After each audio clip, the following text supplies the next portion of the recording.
Bien, buenas tardes a todos y todas, especialmente a nuestros panelistas, el doctor Luis Lescano y la doctora Catherine Mancilla, quien el día de hoy nos acompañan en este webinar de los martes de la Facultad de Educación de la Universidad Peruano Cayetano Heredia, ¿no? Hoy tenemos el webinar Rol de las comunidades de aprendizaje en educación superior.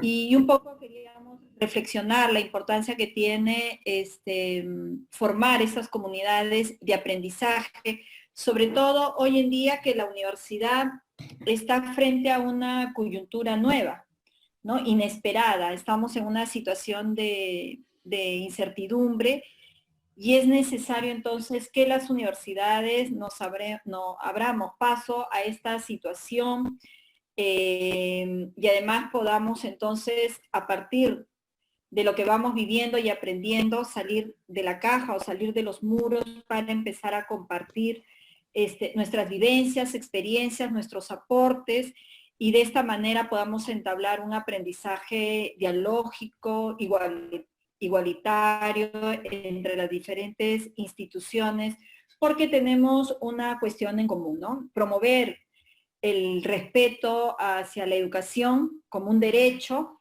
y además también contribuir desde los diferentes roles que tenemos a la calidad educativa.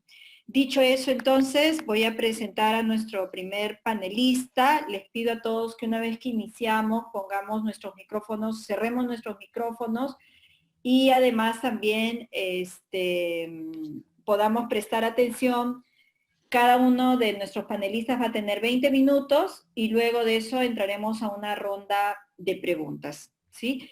Tenemos en primer lugar al doctor Luis Lescano, quien es socio principal del estudio Lescano y Asociados. Es abogado por la Universidad Nacional Mayor de San Marcos en estudios de posgrado en Derecho por la Universidad de Siena, Italia. Cuenta con una maestría en Derecho por la Pontificia Universidad Católica del Perú y otra maestría en Educación por la Facultad Teológica Pontificia y Civil de Lima. Es gerente general y asesor jurídico de las siguientes redes educativas: la Federación de Instituciones Privadas de Educación Superior, FIPES, la Asociación de Institutos Superiores Tecnológicos y Escuelas Superiores del Perú, Asiste Perú, la Red de Asociaciones Latinoamericanas y Caribeñas de Universidades Privadas, REALCUP. Es presidente del Instituto Peruano de Derecho Educativo y miembro del Comité Estratégico de Educación de IPAE y de su comunidad de líderes en educación. Bien, los dejo entonces con Luis Lescano para su exposición. Luis, bienvenido. Muchas gracias, Liliana, por echar los 20 minutos al máximo. Gracias, Liliana, y gracias a la Universidad Cayetano Heredia por esta oportunidad. Es un gusto estar y compartir algunos minutos con todos ustedes. A ver, rápidamente, efectivamente, como dijo Liliana, en las comunidades de aprendizaje, particularmente en un entorno cobra relevancia especial. No nos olvidemos que el COVID-19 nos ha cogido en una situación referida a la educación superior particularmente delicada. 212.000 estudiantes que están, digamos, afectados por la denegatoria de universidades y en un proceso de licenciamiento que todavía no concluye. Es decir, dentro de un proceso de reforma de educación superior no concluye con políticas que están en marcha. Entonces, hablar de comunidades de aprendizaje nos parece que resulta relevante, muy importante. Y debo comenzar por decir de que conceptualmente el tema de comunidades de aprendizaje, digamos, nos lleva a distintos escenarios. Me hizo recordar a mí, cuando estuve repasando lo que voy a compartir con ustedes, a esas teorías constructivistas de Piaget y de Vygotsky, que hablaban precisamente del aprendizaje, de la teoría del aprendizaje con los entornos, con la comunidad, es decir, un aprendizaje que va de la mano con lo que nos ocurre alrededor. Y eso tiene que ver con lo que vamos a tocar en este momento, con el tema de comunidades de aprendizaje. Yo les quiero compartir básicamente este tema, básicamente desde un punto de vista práctico. Vamos a hablar del rol de comunidades concretas de aprendizaje. En una primera parte me voy a referir a dos redes educativas nacionales, una de universidades y una de institutos, y además también al nacimiento de una comunidad de aprendizaje que me parece importante también que ustedes la conozcan. Casos concretos esta tarde que comparto con ustedes. Antes, sin embargo, yo quisiera, además como abogado que soy, marcar un tema legal. En educación superior, ¿tenemos alguna norma que regule las comunidades de aprendizaje? ¿Existe alguna norma? ¿Ustedes conocen alguna norma? Hay una norma, efectivamente, que nació el año 2015 con la política de aseguramiento de la calidad universitaria que se dio en la época del ministro Saavedra. Ustedes recordarán que esas políticas construyeron 4 pilares para el aseguramiento de la calidad. El pilar del licenciamiento, de la acreditación, el de fomento y el pilar de la información. En el pilar del fomento se establecen acciones estratégicas y hay unas acciones estratégicas concretas que están referidas específicamente a la construcción de redes educativas, a la construcción de asociaciones universitarias, promoviéndolas para crear condiciones que favorezcan estas acciones y concretamente vinculadas con temas de internacionalización o con temas de títulos y homologación de programas académicos, digamos, en el marco internacional también. Lo cierto es que hay una referencia en estas políticas a estas comunidades básicamente de educación superior. De hecho, la Asociación de Universidades Públicas del Perú, ANUP, con motivo de la nueva ley universitaria, se crea precisamente por iniciativa del Estado y se crean esta asociación conformada por las universidades públicas que ahora tiene presencia importante a nivel del sistema universitario. Ahora, específicamente me voy a referir ahora a la Asociación de Institutos Tecnológicos y Escuelas Superiores del Perú, Asiste Perú. Es una red que tiene ya varios años. Este año cumple 30 años de existencia en el Perú. Reúne, para que tengan una idea, reúne a tan solo 23 institutos y escuelas de educación superior del Perú. Sin embargo, el total que tenemos en este momento es de 824 institutos tecnológicos, de los cuales 447 son privados. Asiste Perú reúne a solo 23 de estos 447 privados, sin embargo reúne el 45% de la matrícula. Estamos hablando de un total de matrícula en la educación superior tecnológica de aproximadamente 467.000, casi medio millón de estudiantes en la tecnológica. Bueno, Asiste Perú ya desde el año 2010 y justamente ejerciendo los roles de articulación de estas instituciones de educación superior, Asiste Perú en el año 2010 tuvo acercamientos importantes con el sistema de acreditamiento de la calidad educativa, que es el CINEACE, un organismo que todavía existe, y se establecieron una serie de alianzas para poder ya tener resultados en cuanto a acreditaciones. No nos olvidemos que el sistema de acreditación nació en el año 2006 con una ley de esa época, pero recién a partir del 2010 comenzaron a darse las acreditaciones luego de que se construyeran los marcos y los estándares para la acreditación de calidad, antes inclusive del licenciamiento, como pueden apreciar. Y precisamente fue esta red educativa de institutos la que se acercó al CINEACE y permitió las acreditaciones de todo el sistema educativo, antes que la de la básica, y que de las propias universidades fueran los institutos de Asiste Perú los primeros que lograran acreditarse. Ahí pues, de esa relación hay un resultado importante que interesaba al Estado en ese momento porque necesitaba mostrar que se estaban dando acreditaciones y con ello mejoras de estándares de calidad de las instituciones de educación superior tecnológicas, y de parte de Asiste Perú también, porque eso en una mejor posición a sus asociados. Entonces, esto significó un tema importante producto de la creación de esta red educativa. Pero eso no se agota específicamente en ese tema. Hay en el año 2015, Centrum de la Católica, un documento muy importante denominado Planeamiento Estratégico del Sistema Educativo del Perú 2015 a 2024. Este es un documento bastante extenso que analiza todo el sistema educativo, el de inicial, primaria, secundaria, pregrado, posgrado, público, privado. Y en este texto del Centro de la Católica, en todo aquello que estaba relacionado con la educación superior tecnológica, cogen como fuente de información, es decir, acuden para obtener información sobre la educación superior tecnológica a aquellos trabajos que había estado haciendo Asiste Perú con relación a este tema.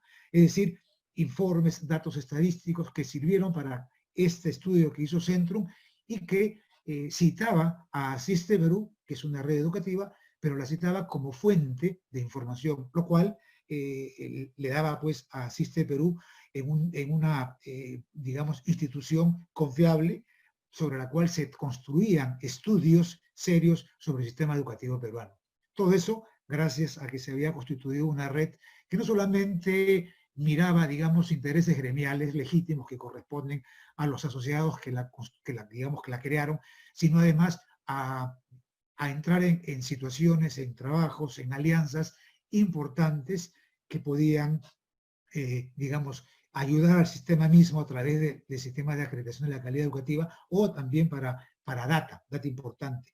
Es más, Asiste Perú, junto con la otra red a la que voy a referir en este momento, fueron las que posibilitaron que cuando se construyó el programa Ponte en Carrera, que forma parte del sistema de información, uno de los pilares de aseguramiento de la calidad a los que me refería hace un momento, el Ponte en Carrera, donde está toda la data de las instituciones, lo que se gana, los programas, etcétera, etcétera, se construyó al inicio con la información que le dieron estas redes, porque evidentemente al ser redes era mucho más fácil poder conseguir data e información de programas, de alumnos, de retornos, y eso facilitaba construirlo a través de redes educativas. Se firmó un convenio entre IPAE, entre FIPES, Asiste Perú, el Ministerio de Educación, el Ministerio de Trabajo, y el Ponte en Carrera es el resultado de una alianza público-privada, pero cuya información nace fundamentalmente de aquella que proporcionaron estas redes educativas. Por tanto, son, digamos, escenarios en los que resulta muy importante conocer este tipo de, digamos, de beneficios que significan las redes educativas. En el caso de FIPES específicamente, estamos hablando de 11 universidades privadas, asociativas y solitarias que reúnen a cerca de 325.000 estudiantes. Fíjense, más que toda la población de la educación universitaria pública, que no llega a 300.000 estudiantes. Esa es la población universitaria de FIPES en este momento. Y en el caso de FIPES, la articulación con las autoridades educativas, con la DIGESU, la Dirección General de Educación Superior Universitaria del Ministerio de Educación, con la DIGESULPA de Educación Superior Tecnológica, porque FIPES también reúne a Asiste Perú, es decir, la incluye como asociado, es toda la educación superior, articulado como CITEC, articulado con el CINEACE. Entonces, se acaban convirtiendo en un actor importante que cumple determinadas funciones, digamos, considerando las uniones y las fortalezas que salen de un grupo que se integran a estas asociaciones. Por tanto, eso ha permitido participar en la construcción de normas y políticas de educación superior. De hecho, hay una que está en construcción todavía. El propio ministro de Educación ha indicado que hay dos grandes aspectos que tenemos pendiente de la reforma universitaria. Uno es el sistema de acreditación de la calidad educativa, el CINEACE, que ha estado paralizado prácticamente, digamos, por lo menos relegado en comparación al licenciamiento desde que nació la ley universitaria en el año 2014. Ese es un tema que hay que abordar. Y el otro tema es el que les mencionaba hace un momento, el de la construcción de la nueva política de educación superior y además técnico-productiva, en la cual FIPES ha estado trabajando activamente.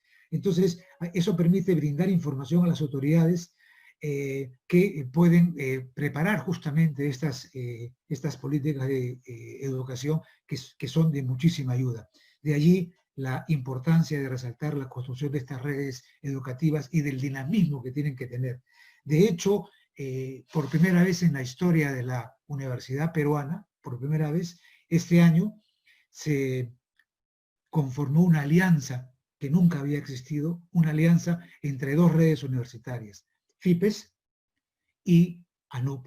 Es decir, nunca antes había ocurrido un acercamiento entre las universidades públicas y privadas, lo que significa que estamos avanzando en la construcción y en la mirada común de lo que necesitamos como sistema, pero evidentemente todo esto ha sido posible porque las personas que conducen estas redes educativas entienden que hay realidades concretas en el caso peruano, en el caso brasileño, en el caso mexicano, mismo Centroamérica. Es evidente la presencia, y ese es un tema que obedece al principio de realidad, la presencia en educación superior fundamentalmente de la iniciativa privada, y que ahora con el licenciamiento está, digamos, ha pasado por un saneamiento con la salida de 43 universidades del sistema, con lo cual tenemos un sistema bastante, digamos, filtrado, mejorado, que, digamos, más allá de esos más de 200.000 estudiantes que todavía